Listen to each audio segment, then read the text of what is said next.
लोग हाजिर हैं फिर से एक कुछ और क्वेश्चंस को लेके जो कि नीट के पॉइंट ऑफ व्यू से बहुत इंपॉर्टेंस हैं।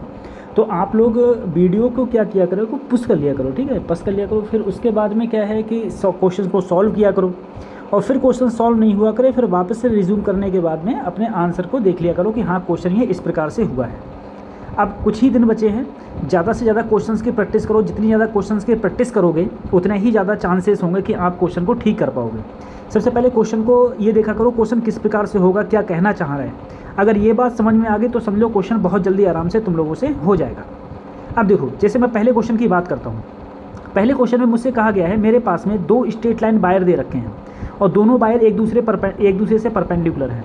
मुझसे कहा गया है कि वो इक्वेशन बताओ, यानी कि एक्स और वाई का क्या रिलेशन होगा जहाँ पर जीरो मैग्नेटिक इंडक्शन होगा। यहाँ पर जहाँ पर मैग्नेटिक फील्ड जीरो होगा वो क्या होगा। मैं कोई पॉइंट ले लिया यहाँ पर, मान लो मैंने यहाँ पर कोई पॉइंट ले लिया, ये पॉइंट ले लिया मैंने एक्स कॉमा वाई। तो मैं सीधी सी बात जानता हूँ ये मेरी क्या होगा, ये वाई होगा, ये वाली टर्मिनोलॉजी क्या होगी, ये वाली टर्मिनोलॉजी मेरी एक्स होगी। अब देखो ये वायर है, इनफाइनाइट लॉन्ग वायर है। इनफाइनाइट लॉन्ग वायर के लिए अगर यहाँ मैग्नेटिक फील्ड तुमको जीरो करना है तो सबसे पहले ये देखो डायरेक्शन क्या हो, डायरेक्शन अपोजिट हो। इसके कारण अगर मैं बात करूँ तो क्या होगा, इनवर्ड। लेकिन इसके कारण 3i के कारण बात करूँगा तो कहाँ होगा, आउटवर्ड। देखो दोनों की डायरेक्शन क्या होगी, दोनों की डायरेक्शन अपोजिट होगी, अब कैसी भी तरीके से यहाँ पर मैग्नेटिक फील्ड बराबर आ जाए, ठीक है। जैसे मान लो मैं x के कारण कहूँ तो x के कारण ये bx और ये by, मैग्नेटिक फील्ड बराबर हो गया तो अपने आप से एक अंदर की ओर है एक बाहर की ओर है तो टोटल मैग्नेटिक फील्ड क्या हो जाएगा, मेरा जीरो हो जाएगा।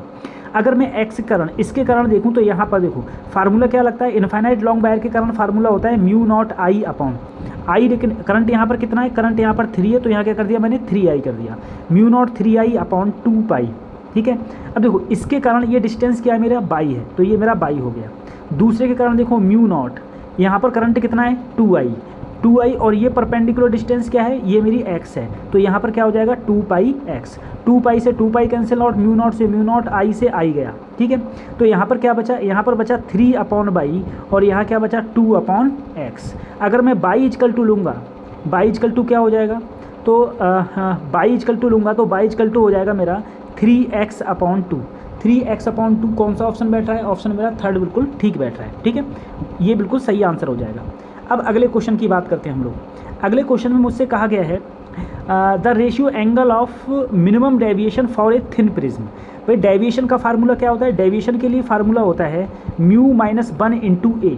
लेकिन ये फार्मूला कब है, जब मेरा कोई भी प्रिज्म है, जो प्रिज्म ग्लास प्रिज्म है वो एयर में रखा है। अगर वो एयर में नहीं रखा होता है तो फार्मूला हो जाता है, देखो यहाँ पर म्यू ग्लास जो भी मेरा प्रिज्म जिसका बना हुआ है अपॉन म्यू बाहर का जो एटमॉस्फेयर का रिफ्रैक्टिव इंडेक्स है वो ये आ जाता है फार्मूला, ठीक है। अब यहाँ पर इन दोनों का क्या गया, रेशियो। पहली चीज़ क्या गई है, पहली चीज़ देखो पहले तुम्हें डेविएशन दे रखा है, जब वो किस में रखा है, एयर में। तो एयर के लिए क्या हो जाएगा म्यू जी माइनस 1/a। तो म्यू जी क्या है, म्यू जी है 3/2 माइनस 1/a। ये कब है, जब मेरा ये किस में रखा है, एयर में, ठीक है। अब एयर में ना रख के वो मैंने डिप्ड कर दिया किस में, वाटर में।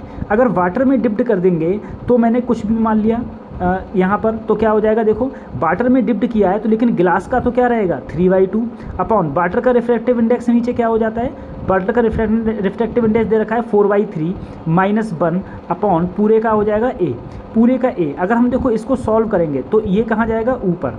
तो ये ऊपर जाके हो जाएगा 3 3 जा 9 अपॉन 8 माइनस 1 इंटू क्या हो गया a। तो यहाँ पर क्या बचेगा, यहाँ पर बचेगा 1/8 इंटू a। इसी प्रकार से यहाँ पर बचेगा 1/2 इंटू a। अब मैं दोनों का अगर रेशियो लूँ, एयर का और जब मैंने वाटर में डिप्ड कर दिया है उसका, ठीक है, मिनिमम डेविएशन उसका कितना आया था 1/2a और यहाँ पर क्या है 1/8a। a से a कट गया, 8 कहाँ पहुँचा, ऊपर। तो 8/2 क्या आंसर आया, आंसर आ गया 4। ऑप्शन 1 मेरा बिल्कुल ठीक हो जाएगा। क्वेश्चन में ज़्यादा कुछ होता नहीं है, बस क्वेश्चन को ध्यान से देख लो और फार्मूला याद कर लो, फिजिक्स तुम्हारी आराम से हो जाती है। जैसे ये वाला क्वेश्चन देखो, मुझसे कहा गया है if the kinetic energy of A particle is increase 16 times, ठीक है। तो डी ब्रोगली वेवलेंथ कितनी चेंज होगी, देखो डी ब्रोगली वेवलेंथ में सीधा फार्मूला होता है lambda dash equal to 1/√2 2m, साथ में क्या होता है काइनेटिक एनर्जी। अब काइनेटिक एनर्जी कितनी हो गई है 16 टाइम्स। अगर काइनेटिक एनर्जी 16 टाइम्स हो जाएगी, ठीक है, तो 16 के देखो यहाँ पर अगर मैं 16 करूँगा तो √16 से निकल के क्या आएगा 4, ठीक है, तो 1/4 ऐसे ही हो जाएगा, और साथ में ये पूरा लैम्डा ऐसे ही रहेगा √2m काइनेटिक एनर्जी। ये समझ में आया क्यों? काइनेटिक एनर्जी कितनी हो गई 16 टाइम्स, अगर ये 16 टाइम्स हो गई तो 16 का √ बाहर निकल के क्या हो गया 4, ठीक है। तो ये अगर इसे मैं इनिशियल को मैं लैम्डा मानूँ और इसको क्या मानूँ मैं लैम्डा डैश, ठीक है, तो इसे मैं लिख सकता हूँ लैम्डा डैश 1/4, और ये पूरा क्या हो गया इनिशियल क्या था मेरा लैम्डा। अब हमसे कहा गया है कितनी परसेंटेज में चेंजमेंट आएगा। देखो परसेंटेज में चेंजमेंट करने के लिए हमें क्या करना पड़ेगा, फाइनल हमारा ये था इनिशियल अपॉन इनिशियल, परसेंटेज है तो हम बाद में मल्टीप्लाई किससे कर देंगे 100 से। यहाँ पर कितना है, ये आया था λ/4, यहाँ पर है minus lambda upon lambda into 100, तो ऊपर आंसर कितना आएगा, ये आंसर आएगा मेरा -3/4 इंटू 100। अगर इसको हम लोग सॉल्व करते हैं तो मेरा आंसर क्या आ रहा है -75%, यानी कि ऑप्शन सेकंड मेरा बिल्कुल ठीक हो जाएगा। बिल्कुल क्वेश्चंस रखा हुआ है नीट में, इस प्रकार से क्वेश्चंस पूछा जा सकता है और क्वेश्चन पूछा भी जाएगा, ठीक है, क्वेश्चन इस प्रकार से। अब देखो ये क्वेश्चन पूरा स्टेटमेंट वाइज क्वेश्चन है, तुमसे क्या कहा गया है, electromagnetic wave carry energy, they can travel space, energy is equal to electric field और मैग्नेटिक फील्ड। बिल्कुल सही है, इलेक्ट्रिक फील्ड और मैग्नेटिक फील्ड में इक्वली एनर्जी कैरी करती हैं, ठीक है, फार्मूलाज भी इसके हैं, तो बिल्कुल सही है, स्टेटमेंट बिल्कुल सही है।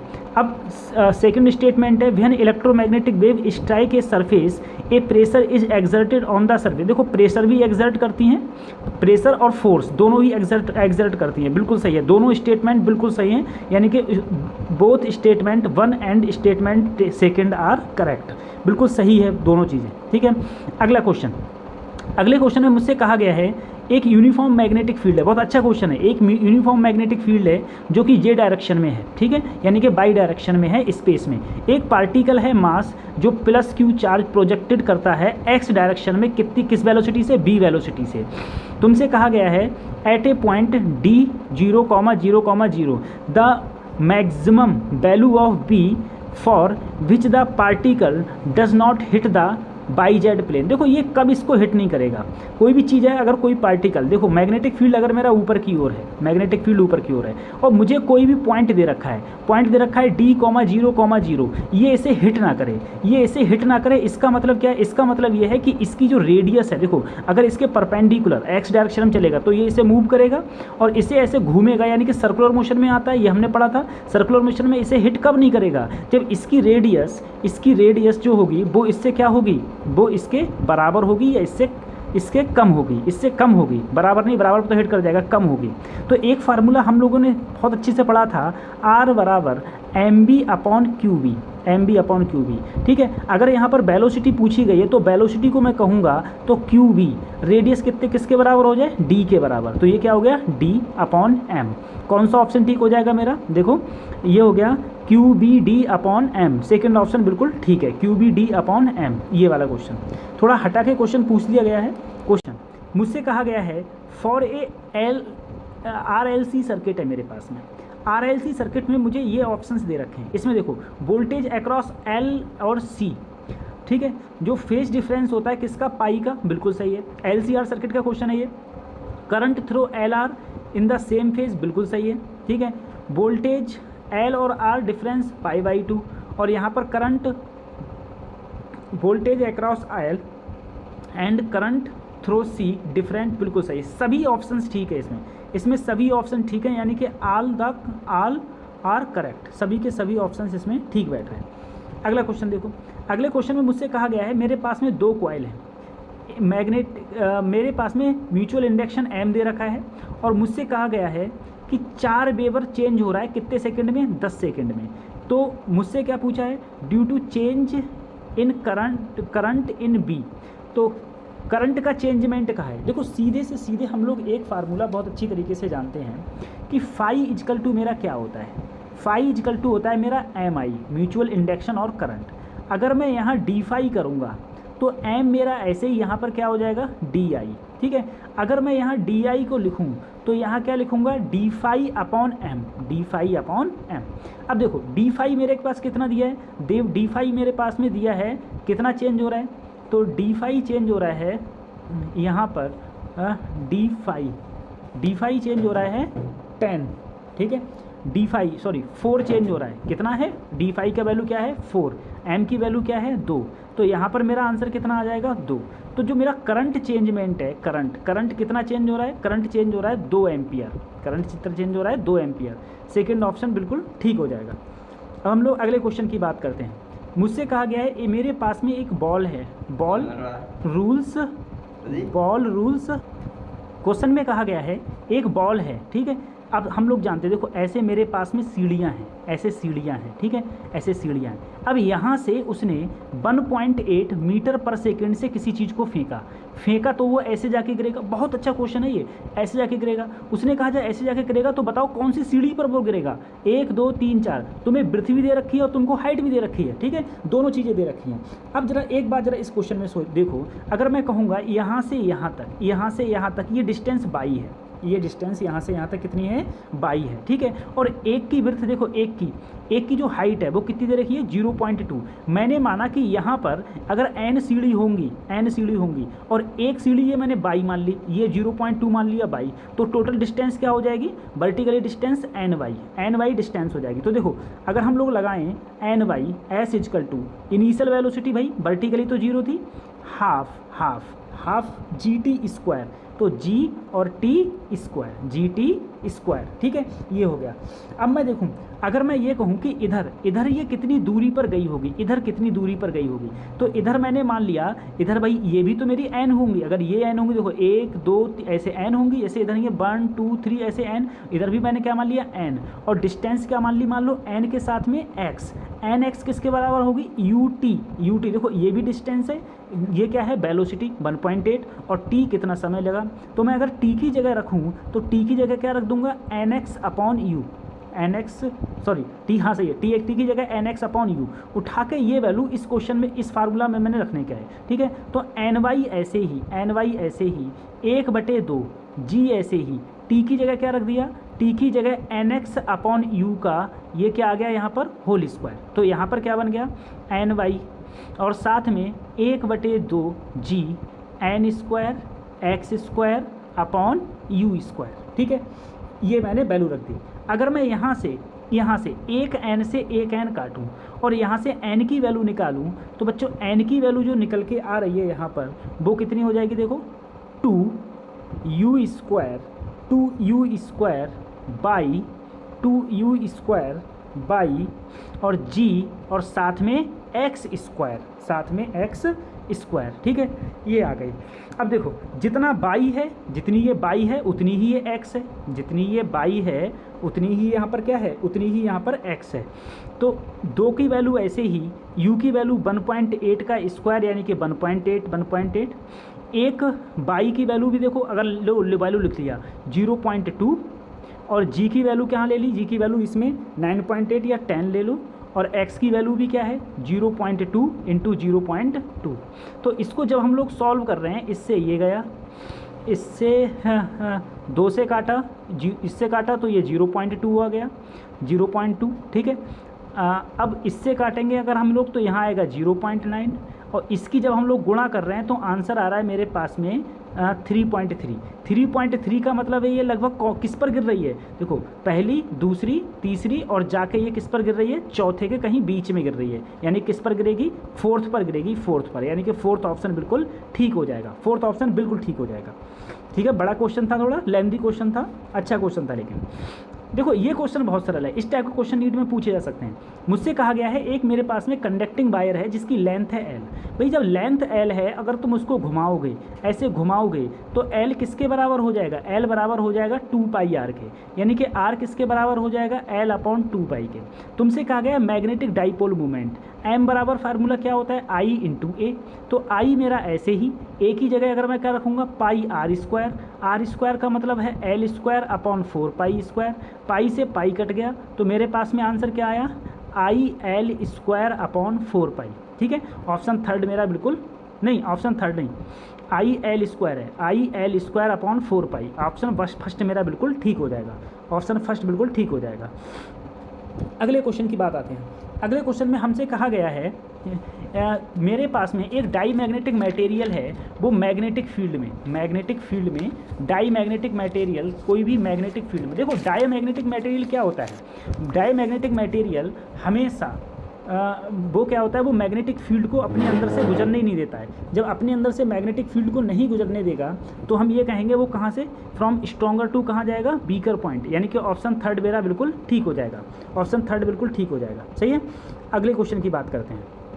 अगले क्वेश्चन में मुझसे कहा गया है ionisation energy of second helium electron. देखो सीधी से हम लोग जानते हैं कि आयनाइजेशन जो एनर्जी का फार्मूला होता है, आयनाइजेशन एनर्जी वो होता है 13.6 Z² (n²).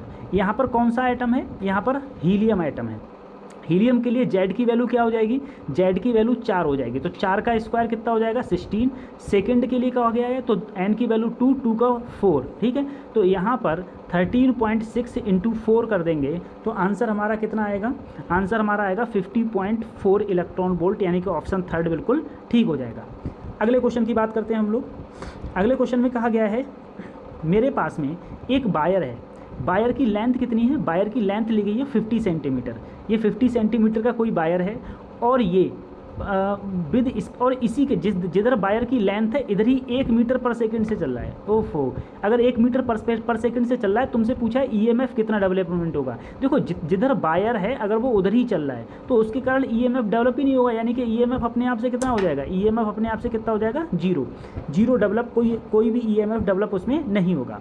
अगला क्वेश्चन देखो, अगला क्वेश्चन में देखो हिंदी में गड़बड़ है थोड़ा, ठीक है, इंग्लिश में बिल्कुल सही लिखा हुआ है। इंग्लिश में ये कहा गया है मेरे पास में एक अर्थ की रेडियस है, अर्थ की रेडियस से 2r डिस्टेंस पर, यहाँ पर अर्थ पर, जब वो अर्थ पर कोई चीज़ थी तो उसका वेट कितना था 90 kg, 90 kg मतलब सॉरी मास था 90 kg, ठीक है। तो उसका 2r हाइट पर वेट क्या होगा, तो अगर हम लोग ऊपर जाते हैं तो फार्मूला लगता है G' = G/1 + h/re का होल स्क्वायर, ठीक है। अब कितनी हाइट पर है, तो G ऐसे ही हाइट पर हैं हम लोग 2r, तो यहाँ पर 2r और यहाँ पर r का स्क्वायर, r से r कटा तो यहाँ पर क्या आएगा, यहाँ पर आया आंसर G/9, ठीक है। तो देखो G' यहाँ पर आया G/9, m से मल्टीप्लाई कर दूँ तो देखो ये मेरा कहाँ पर हो गया, ये मेरा अर्थ पर मास कितना था मेरा 90, G की वैल्यू क्या मान ली 10/9, 9 से कैंसिल आउट किया तो कितना आंसर आया 100 न्यूटन, ठीक है। तो 2r हाइट पर जो इसका वेट हो जाएगा, तो वेट कितना हो जाएगा, वेट हो जाएगा तुम्हारा 100 न्यूटन, आंसर बिल्कुल सही हो जाएगा। अगला क्वेश्चन देखो, मुझसे कहा गया है मेरे पास में एक सेमी सर्कल है, ठीक है।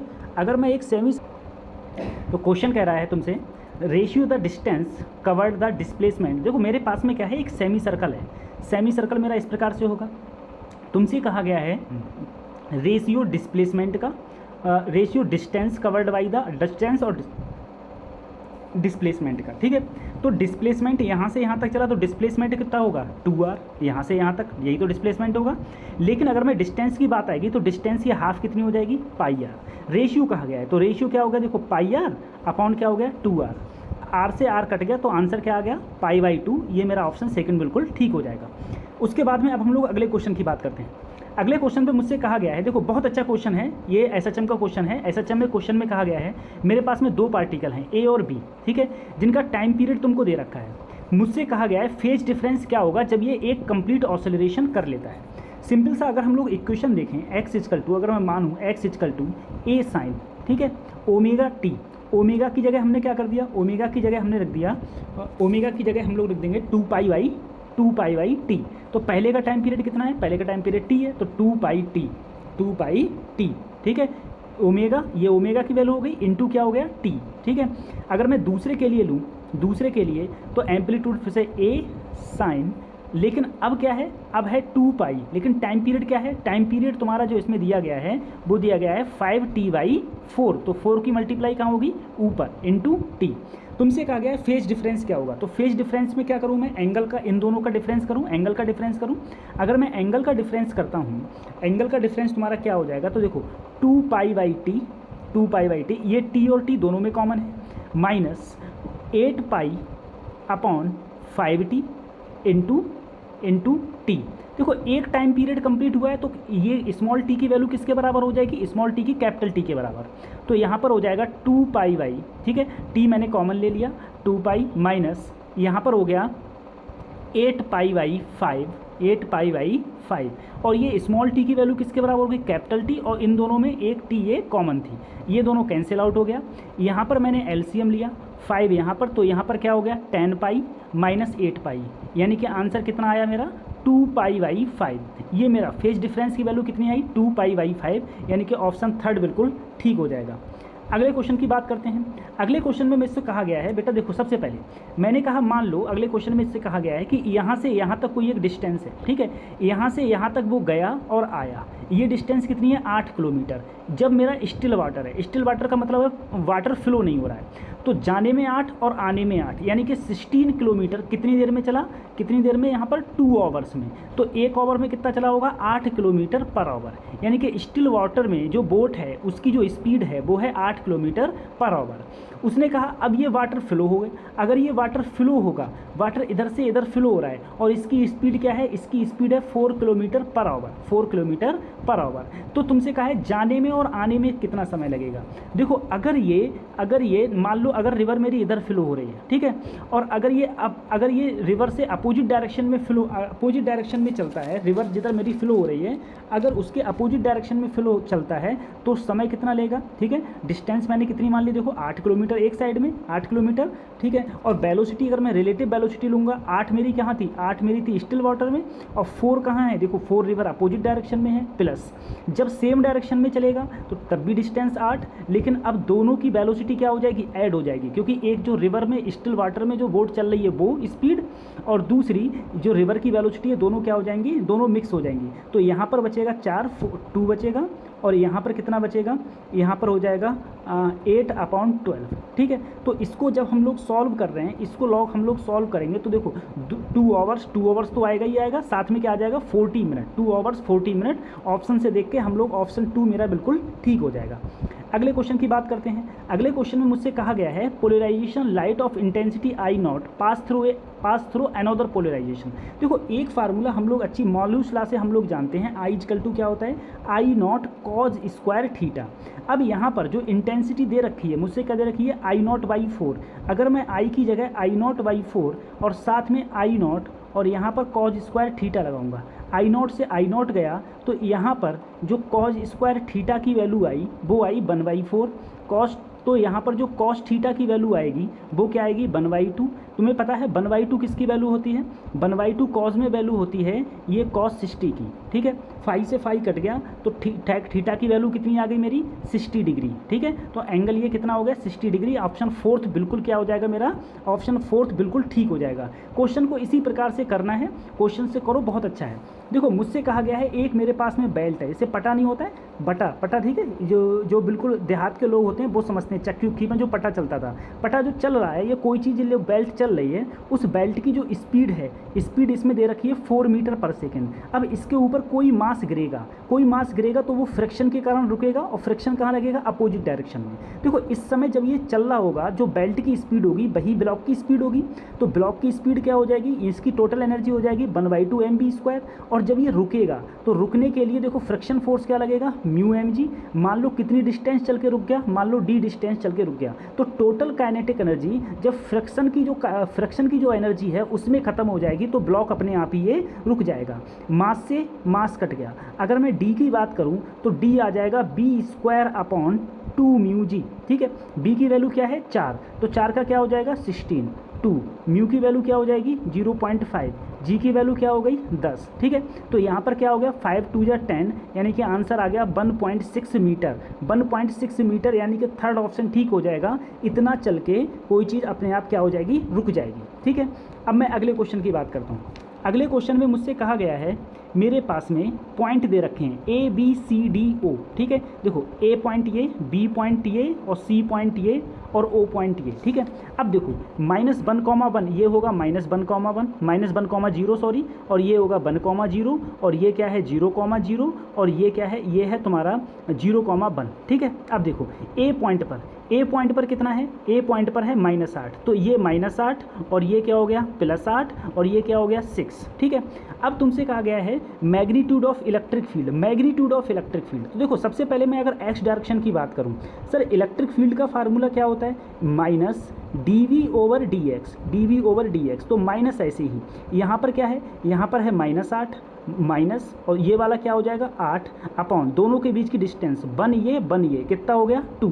तो आंसर यहाँ पर क्या आएगा प्लस का 8। ठीक है, एक्स डायरेक्शन में क्या आ रहा है बेटा मेरा प्लस का 8। ठीक है, अगर मैं बाई डायरेक्शन में देखूंगा तो माइनस ऐसे ही। ठीक है, यहाँ पर कितना है 6 और ओ पॉइंट पर कितना है 0 अपॉन डिस्टेंस, देखो ये डिस्टेंस क्या हो जाएगी 1, यानी कि यहाँ पर आंसर क्या आ रहा है मेरा -6। अगर मैं इसका मैग्नीट्यूड लूँ, एक्स डायरेक्शन में कितना है 8, तो 8 का स्क्वायर, बाई डायरेक्शन में कितना है तुम्हारा -6, तो -6 का स्क्वायर। तो यहाँ क्या हो जाएगा, यहाँ हो जाएगा 64 और यहाँ हो जाएगा 36। ठीक है 36। तो ये पूरा क्या आ गया, ये आ गया √100, √100 का मतलब 10 वोल्ट पर मीटर। ऑप्शन थर्ड मेरा बिल्कुल ठीक हो जाएगा। सही है बच्चों, इसी के साथ में एक मैं कुछ क्वेश्चंस और ला रहा हूँ जो कि तुम्हारे बेसिस पे होंगे, बिल्कुल एनसीईआरटी बेस पे क्वेश्चंस होंगे, उनकी भी बहुत जल्दी ला रहा हूँ, उन्हीं के हिसाब से क्वेश्चंस पूछे जाएंगे। इसी प्रकार से नीट में क्वेश्चन आने वाले हैं इस बार के एग्जाम में। ठीक है, थैंक यू, धन्यवाद।